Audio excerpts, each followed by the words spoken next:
Bwana, niache kiacheke. Inakuaje bana? Uko poa? Are you good? You okay? Siko sawa. Oza. Rada gani? Kuna kitu sielewi hapa. Nini mbaya? Kitambo tulikuwa na kiateka clean, vitu zilikuwa zinalindwa vizuri.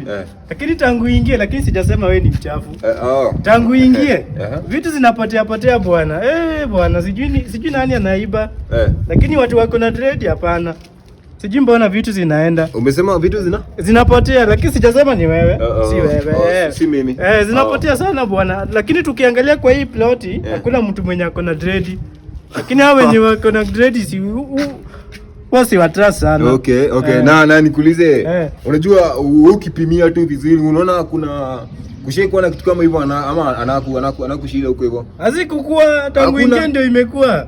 Tangu mimi niingie. Lakini sijasema wewe ni mwizi. Mimi nimekuambia tu vitu zinapotea lakini sipendi. Unajua bado rent yako last month hujalipa bado.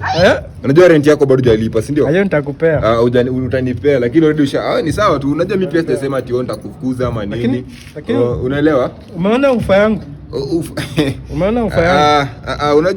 Unajua sasa juu nilikuja jana kwako jana usiku, ushaanza kusema ati ufa yako sasa nimeona. Mimi sasa nimeona aje? Unajua juzi uliona nikitoka kwako kama sina kitu. Unajua juzi huku kwaka na ufa na leo nimesikia ufa inaingia kwako. Bibi yangu si alikaa, kwani bibi hizi kuja na ufa bro?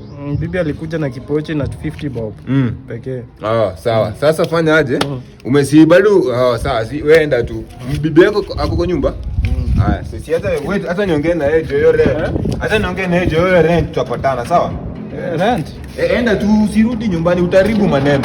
Wacha niongee na yeye Joyo rent ya last month tutapatana kijana.